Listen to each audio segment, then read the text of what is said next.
बेटी होना गुनाह नहीं है, तो इसका मरने के बाद का अंजाम ना देखने मुझे मदद करे, मुझे जिंदगी पे ही जस्टिस दें। मरने के बाद जस्टिस मिलने से कोई फ़ायदा नहीं होगा, शायद मेरी रूह को मिलेगा, वो भी शायद मुझे नहीं पता मरने के बाद की ज़िंदगी क्या होगी। मैं हिंदुस्तान की सरकार से एक बेटी के हक से, बेटी बचाओ बेटी पढ़ाओ बोलते हैं ना, मोदी साहब कोई मदद नहीं कर रहा है।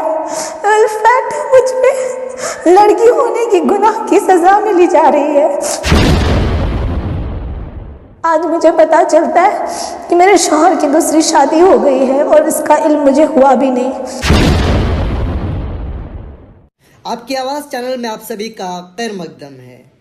जिस बहन के दर्द को, तकलीफ़ को, परेशानी को आपने सुना, ये एक इंसाफ की भीख मांग रही हैं और इंसानियत से अपील कर रही हैं कि आप इन्हें इंसाफ दिलाएं।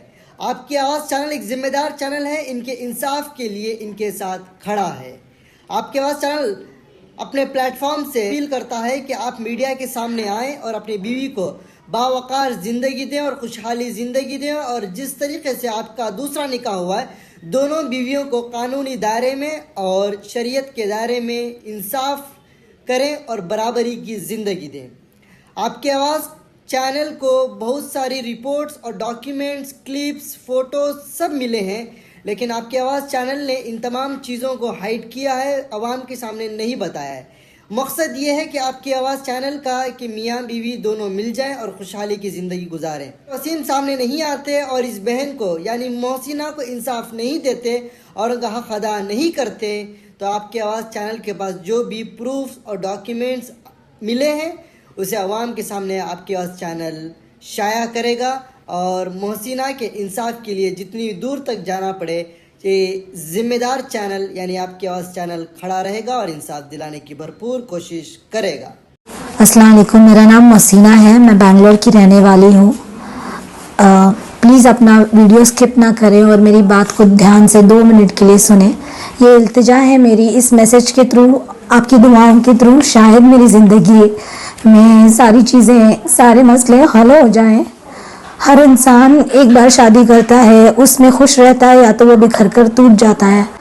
मैंने इस शादी को बचाने के लिए बहुत मेहनत की है, अपने सेल्फ रिस्पेक्ट को, अपने पैसे को, अपने इमोशंस को, अपने मेंटल स्टेबिलिटी को सब कुछ लगाकर इस रिश्ते को बचाया है।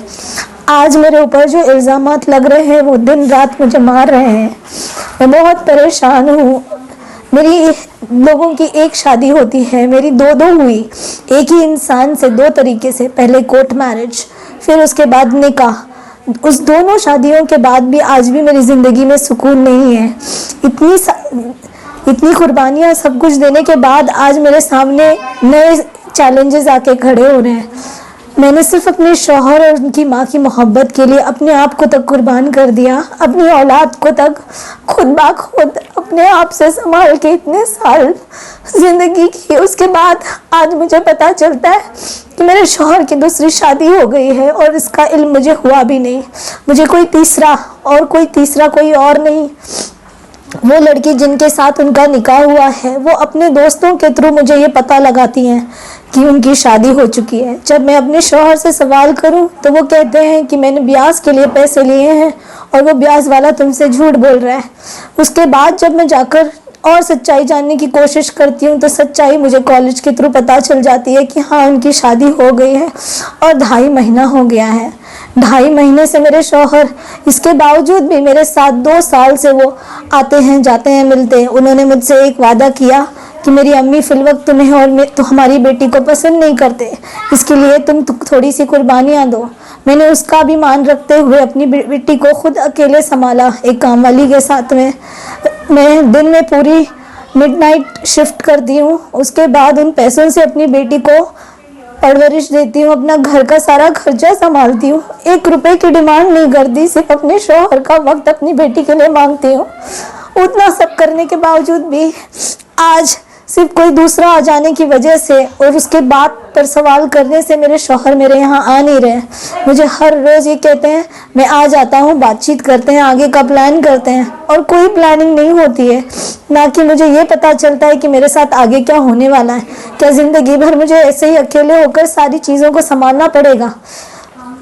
वक्त बीतता जा रहा है और एक पर एक सच झूठ मेरे सामने आ रहा है।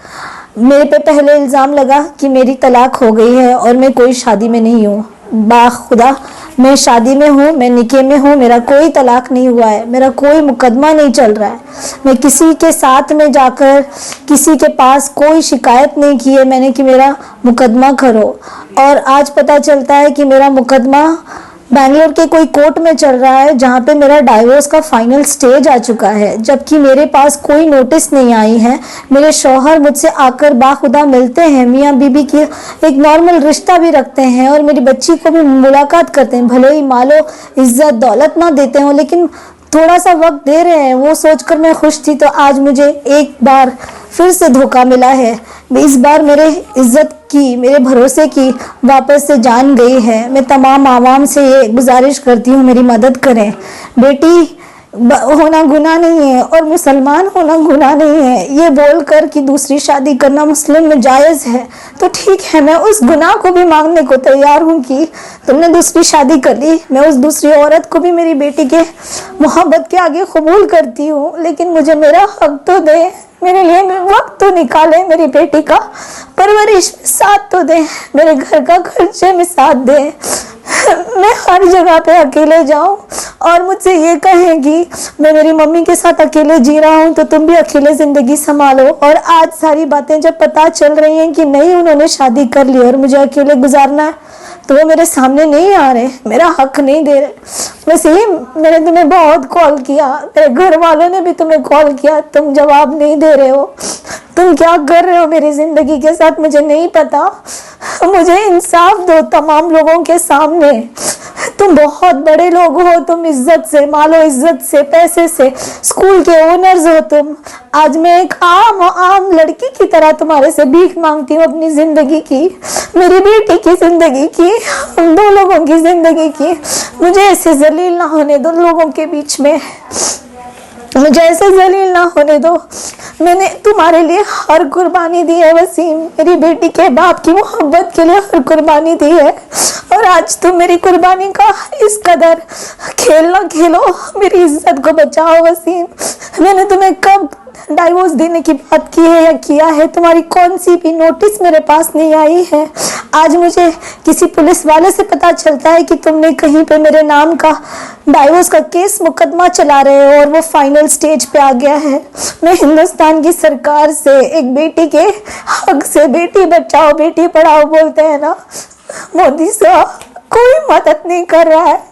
इनफैक्ट मुझ पे लड़की होने की गुनाह की सजा मिली जा रही है। अब प्लीज मेरी मदद करें, मुझे इंसाफ दिलाएं। मेरा कोई भी यहाँ पे साथ नहीं दे रहा है, हर जगह मुझे करप्शन फेस करना पड़ रहा है। मेरी मदद के लिए लोग आते हैं, मेरे शौहर से मुलाकात करते हैं और फिर पीछे चले जाते हैं। मेरी मदद करें, मेरी मदद करें। मैं शायद मुंबई जाऊँ तो मेरी मदद हो जाए, लेकिन उस सफ़र में मेरा वक्त ज़ाया हो जाएगा। मुझे बैंगलोर में ही रह के इंसाफ दे, मुझे बैंगलोर में ही रह के इंसाफ दे। मुस्लिम होना गुनाह नहीं है, ठीक है, बेटी होना गुनाह नहीं है, तो इसका मरने के बाद का अंजाम ना देखने मुझे मदद करे। मुझे जिंदगी पे ही जस्टिस दें। मरने के बाद जस्टिस मिलने से कोई फ़ायदा नहीं होगा, शायद मेरी रूह को मिलेगा, वो भी शायद, मुझे नहीं पता मरने के बाद की ज़िंदगी क्या होगी। मुझे दुनिया में अपनी औलाद के साथ बाइज्जत जीना है, अपने शौहर के नाम के साथ, मेरे बेटी के बाप के नाम के लक़ब के साथ उसे ज़िंदगी देनी है। मेरा हक दिलाने में मेरी मदद करें।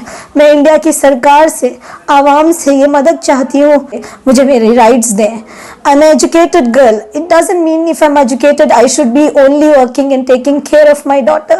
It is also something which is given by your son. So give me my rights, give me my daughter's rights. I'm not here to ask you something which is illegal. I'm asking you what is my rights. And to the girl who's married my husband, see, I don't know who you are, but I thank you for getting this to my attention that he's got married to you. I thank all the students who's got constantly calling me and telling me your husband is married and asking me proof for my wedding. I've given you enough of proof. Now please help me to get this justice. I request you, I plead you.